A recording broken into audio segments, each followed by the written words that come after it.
কাহিনী মহাশক্তির, এই কাহিনী মহাপ্রলয়ের, মনুষ্য সভ্যতার পুনঃ আরম্ভের, শ্রীহরির প্রথম অবতারের কাহিনী এবং আবির্ভূত মহাপ্রলয়ঙ্কারী আসুরিক শক্তির বিনাশের। এই কাহিনী অনেক খণ্ডে বিভক্ত। অনেক বেদ, পুরাণ এবং মহাকাব্যে এই সম্পূর্ণ কাহিনীর বিবরণ দেওয়া আছে। সৃষ্টির রচনার জন্য ভগবান বিষ্ণু তাঁর সত্যনারায়ণ রূপকে তিনটি পুং শক্তিতে বিভক্ত করেন। এক, যিনি সমস্ত সৃষ্টির রক্ষাকর্তা এবং ধর্মের সংরক্ষক, ভগবান নারায়ণ।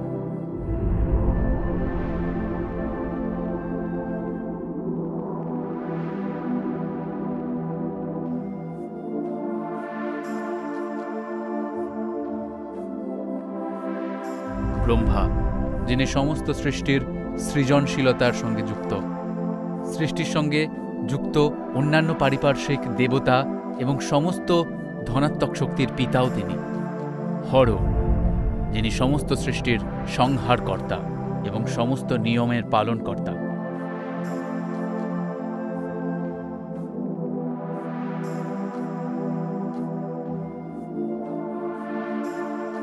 এরপর ত্রিদেব তাদের শক্তি তো প্রাপ্ত হলেন, কিন্তু এনাদের শক্তি, ক্ষমতা এবং প্রাণ তিনটি স্ত্রীলিঙ্গ মহাশক্তিতে বিভাজিত হল। স্বপ্নসুন্দরী, রাজকীয় গুণে পরিপূর্ণ, ধন, সম্পদ, সুখ এবং বৈভবের দেবী, দেবী মাতা লক্ষ্মী, হরির প্রাণ।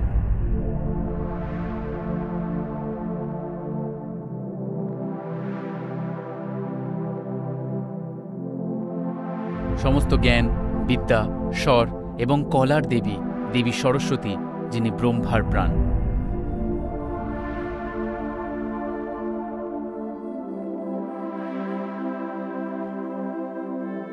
মহাদেবী, মহাশক্তি, ভয়াল রূপ ধারণ করে সমস্ত সংসারের সংহারকারী মা কালী, হরের প্রাণ। আর এভাবেই শুরু হল কালচক্র। যখন ধর্মের স্থাপনা হল, তখন অধর্ম স্বাভাবিকভাবেই আবির্ভূত হল, যা কালচক্র এবং কর্মচক্রের জন্য অনিবার্য ছিল। যেভাবে রজগুণ এবং তমগুণ এই সংসারে ভারসাম্য বজায় রাখে, ঠিক সেভাবেই ধর্ম এবং অধর্মের ভারসাম্য এই সৃষ্টির টিকে থাকার জন্য অত্যন্ত প্রয়োজনীয়। অধর্ম সবসময় এই ভারসাম্যকে বিঘ্নিত করে ধর্মের ওপর জয়লাভ করতে চায়, আর এই কার্যকেই অসফল করার জন্য, ধর্মের পুনঃপ্রতিষ্ঠা করার জন্য শ্রীহরি বারবার ধরাধামে আবির্ভূত হন।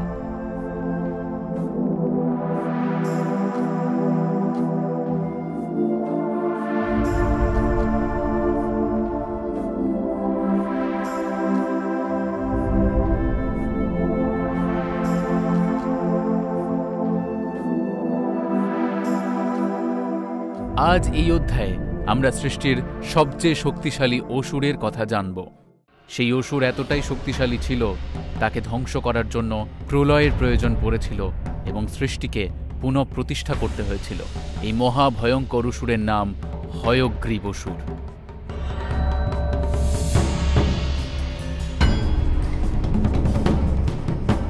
হয়গ্রীব সাক্ষাৎ অধর্মের অসুর রূপ ছিল। এই অসুরের এমন ক্ষমতা ছিল যে সে অতি অনায়াসেই জল, স্থল এবং আকাশে বিচরণ করতে পারত। অধর্ম ধর্মকে নষ্ট করার জন্য এবং সৃষ্টির বিনাশের জন্য হয়গ্রীবের রূপে জন্ম নিয়েছিল, মহারিষি কশ্যপ এবং মাতা দিতির পুত্র রূপে। এই মহাভয়ঙ্কর অসুর অতি চালাক এবং ধুরন্ধর ছিল।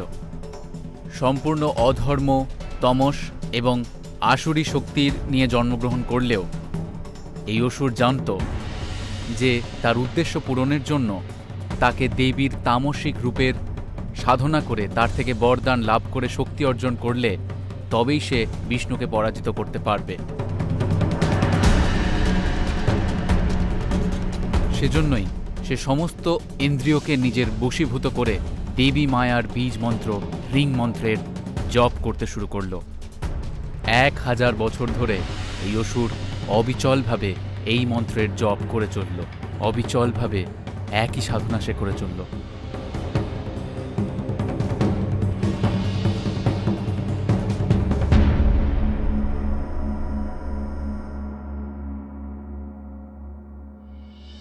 এরকম স্থিরভাবে অবিচল সাধনা করার পর দেবী তুষ্ট হয়ে 1000 বছর পরে তাঁর সামনে আবির্ভূত হলেন। হয়গ্রীব নতমস্তক হয়ে দেবীর আরাধনা করল। দেবী বললেন, হয়গ্রীব, তুমি তোমার বর প্রার্থনা করো, আমি তোমার তপস্যায় তুষ্ট হয়েছি। এই কথা শুনে হয়গ্রীব দেবীর কাছে অমরত্বের বর চাইল। দেবী বললেন, সেই সমস্ত শক্তি যার জন্ম হয়েছে তার বিনাশ বা মৃত্যু অবশ্যম্ভাবী। আমি স্বয়ং কালচক্রের একটি রূপ। আমি সেই নিয়ম বহির্ভূত কোনো কাজ করতে পারবো না। তুমি পরিবর্তে অন্য কিছু চাও। হয়গ্রীব অত্যন্ত ধূর্ততার সঙ্গে উত্তর দিল, ঠিক আছে মাতা, আমাকে তাহলে এই বর দিন যে আমার মৃত্যু একমাত্র যেন হয়গ্রীব রূপের দ্বারাই হয়, তা না হলে কেউ আমাকে পরাস্ত করতে পারবে না। দেবী জানতেন যে কোনো দেবস্বরূপ হয়গ্রীব নয়, অর্থাৎ অশ্ব এবং মানবের শঙ্কর রূপ নয়, এবং হয়গ্রীব অসুর এমন ষড়যন্ত্র করতে চলেছিল যে কোনো দেবতা হয়গ্রীব রূপে আবির্ভূত না হতে পারেন। দেবী তথাস্তু বলে হয়গ্রীবকে সেই বর প্রদান করলেন এবং সেখান থেকে অন্তর্হিত হলেন। হয়গ্রীব অসুর এই বরদান লাভ করে অত্যন্ত দুঃসাহসী এবং শক্তিশালী হয়ে উঠল।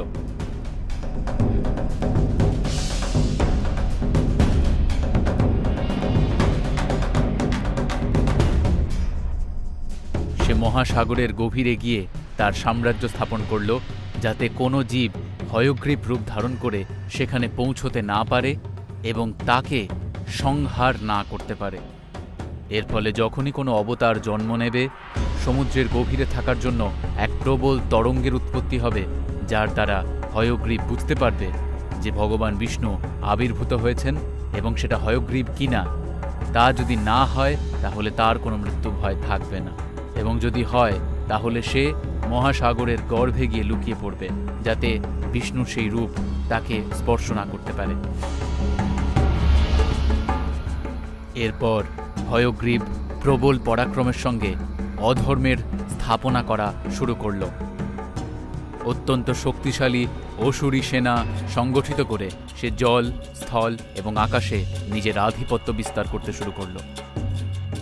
দেবতাদের হত্যা করতে শুরু করল এবং পৃথিবীতে কোনো রকম যজ্ঞ, তপস্যা, এরকম কোনো শুভ কাজ হলে সেই মুনি ঋষিদের সে ভক্ষণ করে সেই কাজ সম্পন্ন হতে দিত না। হয়গ্রীব অসুর দেব, নর এবং জীব ভক্ষণকারী অসুরে পরিণত হল।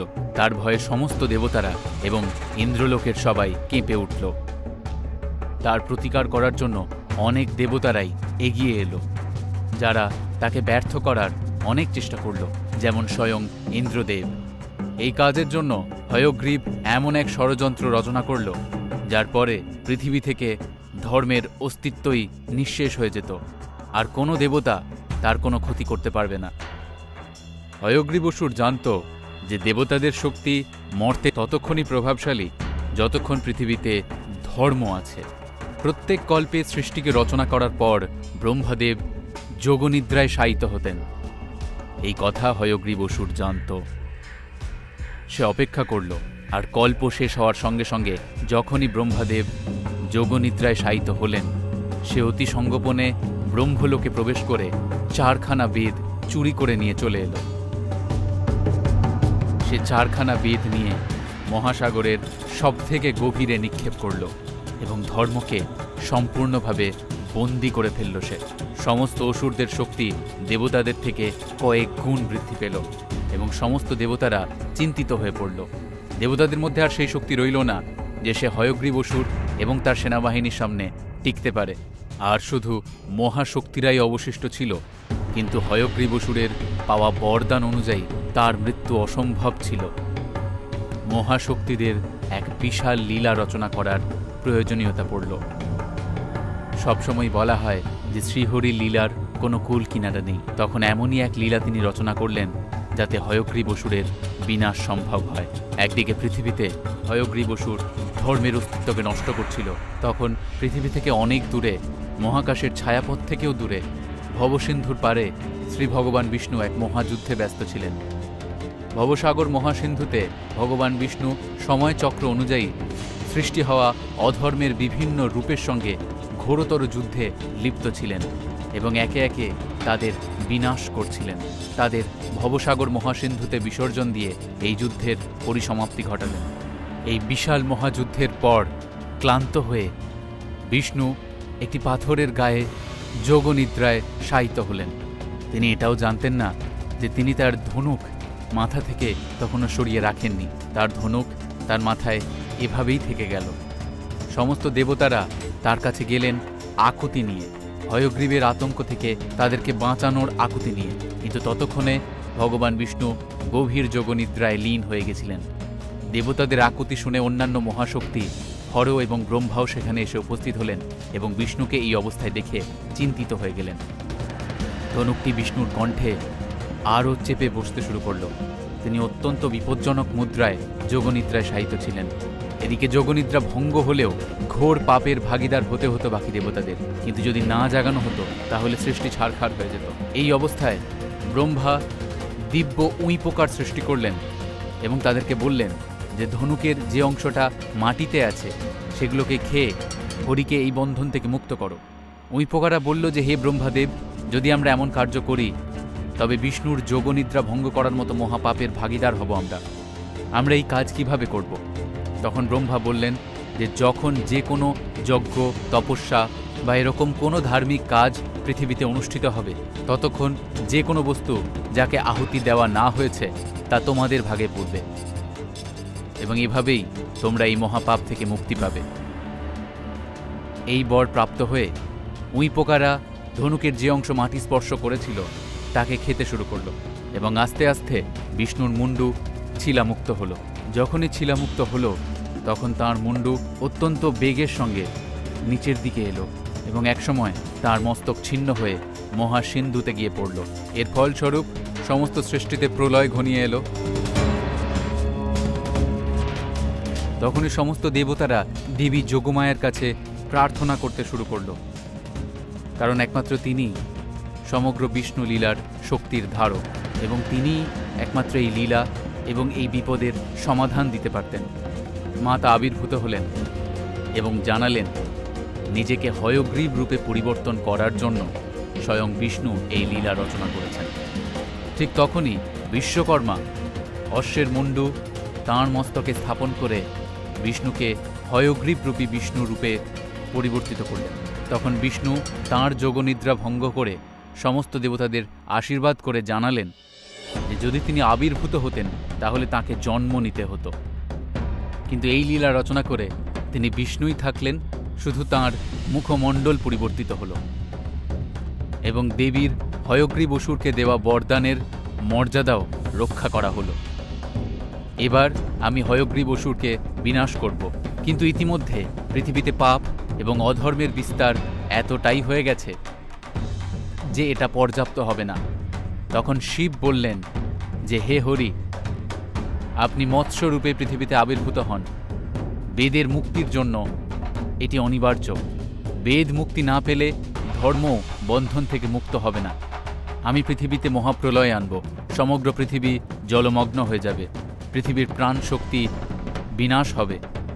তখন আপনি এই মৎস্য অবতারের দ্বারাই আবার প্রাণ প্রতিষ্ঠা করতে পারবেন এবং বেদকে মুক্ত করবেন। ভগবান বিষ্ণু উত্তরে বললেন যে তথাস্তু, তাই হবে। অন্যদিকে পৃথিবীতে তখন অধর্ম তার চরম সীমায় পৌঁছে গেছিল।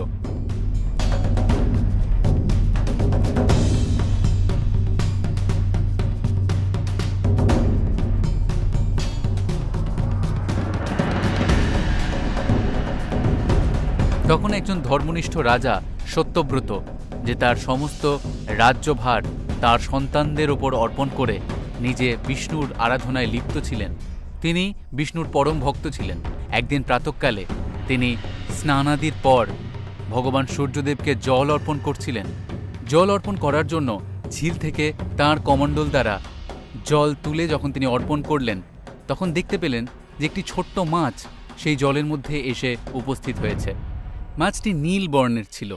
রাজা তখন সেই মাছটিকে পুনরায় জলাশয়ে যখন ফেরত দিতে যাচ্ছেন, তখন সেই মাছটি বলে উঠল, দয়া করে আমাকে কৃপা করুন, আমি অত্যন্ত ছোট একটি মাছ, এই ঝিলে আরও অনেক বড় মাছেরা আছে, তারা আমাকে খেয়ে ফেলতে পারে, দয়া করে আপনার কমণ্ডলে আমাকে আশ্রয় দিন। এ কথা শুনে তিনি অত্যন্ত আশ্চর্য হলেন, কিন্তু মৎস্যের বিনতি স্বীকার করে তিনি তাকে তার কমণ্ডলে স্থান দিলেন। কিন্তু কুটির অবধি পৌঁছতে পৌঁছতে তিনি দেখলেন যে সেই মৎস্য তার কমণ্ডলের থেকে আকারে বড় হয়ে গেছে। তখন তিনি সেই মৎস্যকে একটি বড় ঘড়ায় রাখলেন। আস্তে আস্তে সেই অদ্ভুত মৎস্য তার ঘড়ার থেকেও আকারে বড় হয়ে উঠল। তখন সেই মৎস্য বলল যে আমাকে দয়া করে একটি সরোবরে ছেড়ে দিন, এখন এই ঘড়া আমার জন্য ছোট হয়ে গেছে। তা শুনে মুনি তাই করলেন। তিনি মৎস্যটিকে একটি বড় সরোবরে প্রবাহিত করলেন, কিন্তু চোখের নিমেষে সেই মৎস্য সরোবরের থেকেও আকারে বড় হয়ে উঠল। তা দেখে ঋষি অত্যন্ত আশ্চর্য হয়ে জিজ্ঞাসা করলেন যে আপনি কে, দয়া করে এই লীলা আমাকে বুঝিয়ে বলুন। তখন মৎস্যরূপে আবির্ভূত ভগবান বিষ্ণু আবির্ভূত হলেন এবং বললেন যে মুনিবর, আজ থেকে ঠিক 7 দিন পর এক ভয়ানক প্রলয় আসবে এবং সমস্ত পৃথিবী জলমগ্ন হয়ে যাবে। সমুদ্রে ভয়ঙ্কর জোয়ার উঠবে যা সমস্ত জীবন নাশ করে দেবে। প্রলয়ের দিন আপনার সামনে এক সুবিশাল নৌকা আবির্ভূত হবে। সেই নৌকায় আপনি আপনার অর্ধাঙ্গিনী সহ সৃষ্টির জন্য প্রয়োজনীয় সমস্ত উপকরণ নিয়ে চড়ে বসবেন। আপনার সঙ্গে সপ্তর্ষিও সেই নৌকাতেই থাকবেন। আমি তখন আবির্ভূত হয়ে আপনার নৌকাকে অনন্ত নাগের সহায়তায় আমার সিংহের সঙ্গে বেঁধে নেব এবং প্রলয় শেষ হওয়া পর্যন্ত আমি আপনার নৌকাকে সুরক্ষিত রাখব এবং অবশেষে আমি আপনাকে সেই জায়গায় নিয়ে যাব যেখান থেকে মনুষ্য সভ্যতার পুনঃপ্রতিষ্ঠা সম্ভব। আপনার হাত থেকেই এই সভ্যতার শুরু হবে মহর্ষি মনু, তাই এরা মনুষ্য নামে পরিচিত হবে। একথা বলে ভগবান বিষ্ণু পুনরায় সমুদ্রে ফিরে গেলেন এবং মহর্ষি মনু তখন পরবর্তী 7 দিন পৃথিবীতে প্রাণ প্রতিষ্ঠা করার জন্য সমস্ত ভেষজ সমস্ত ভোজ্য দ্রব্যাদি নিয়ে প্রস্তুত থাকলেন। অন্যদিকে বিষ্ণুর হয়গ্রীব রূপের আবির্ভাবের কথা হয়গ্রীব অসুর জানতে পারল এবং নিজের অসুর সেনা নিয়ে মহাসাগরের গর্ভে গিয়ে লুকিয়ে পড়ল। মৎস্যের কথা অনুযায়ী 7 দিন পর এক দৈব নৌকা মনুর সামনে এসে উপস্থিত হল। তার মধ্যে সপ্তর্ষি আগে থেকেই উপস্থিত ছিলেন। বিষ্ণুর আদেশ অনুযায়ী মহর্ষি মনু তার অর্ধাঙ্গিনী সহ জীবের পুনঃস্থাপনার জন্য সমস্ত প্রয়োজনীয় উপকরণ নিয়ে নৌকায় উঠে বসলেন। তখন বিশাল মৎস্যরূপী নারায়ণ আবির্ভূত হলেন এবং এক সুবিশাল নাগও তার সঙ্গে আবির্ভূত হল। এই নাগের সহায়তায় নৌকাকে বিষ্ণু তার নিজের সিংহের সঙ্গে বেঁধে নিলেন। 7ম দিনে ভগবান শিব তাঁর ত্রিনেত্র উন্মোচিত করলেন এবং এক মহা তাণ্ডব নৃত্য শুরু করলেন।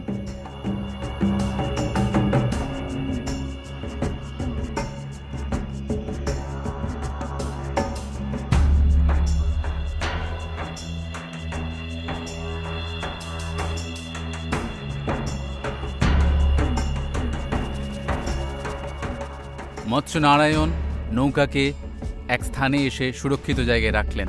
জলের স্তর যখন আস্তে আস্তে নেমে গেল তখন সেখানে এক পর্বত আবির্ভূত হলো। মৎস্য নারায়ণ তখন সেই পর্বতের ওপরেই নৌকাকে স্থাপিত করলেন এবং নিজের স্বরূপে আবির্ভূত হয়ে তিনি বললেন যে মহর্ষি, প্রলয় এবার শেষ হয়েছে, আপনি দয়া করে সমস্ত উপকরণের সাহায্য নিয়ে মানব সভ্যতার পুনঃপ্রতিষ্ঠা করুন।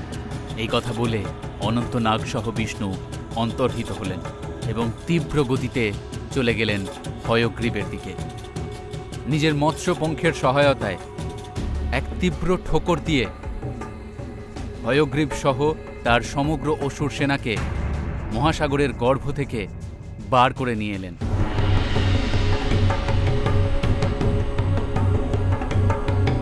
যখনই অসুরেরা মহাসাগর থেকে বেরিয়ে এলো তখনই হয়গ্রীবরূপী বিষ্ণু সেখানে আবির্ভূত হলেন এবং পৃথিবীর ইতিহাসের সবথেকে ভয়ঙ্কর যুদ্ধ শুরু হলো।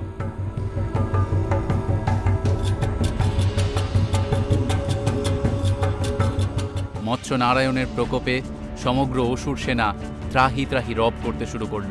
অন্যদিকে হয়গ্রীব বিষ্ণু হয়গ্রীব অসুরের সঙ্গে ভয়ঙ্কর যুদ্ধে লিপ্ত হলেন।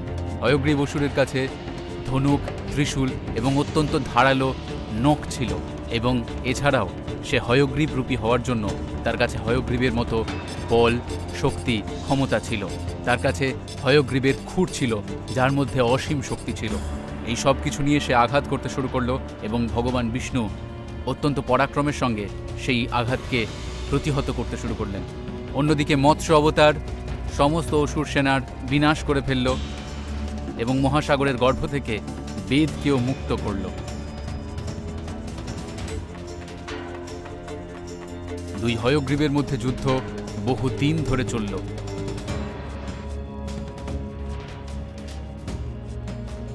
মৎস্যনারায়ণ বেদ পাঠ করে প্রথম বেদ প্রচারিত করতে শুরু করলেন। সমগ্র পৃথিবীতে ধর্মের আবার বিস্তার হতে শুরু করল। এর ফলে পৃথিবী থেকে সমস্ত অসুরী শক্তির বিনাশ হতে শুরু করল এবং যার ফলস্বরূপ হয়গ্রীবও তার শক্তি হারাতে শুরু করল। তখন হয়গ্রীব বিষ্ণু তাঁর সুদর্শন চক্র দিয়ে হয়গ্রীব অসুরের বিনাশ করে সমগ্র পৃথিবীতে আবার ধর্মকে প্রতিষ্ঠা করলেন।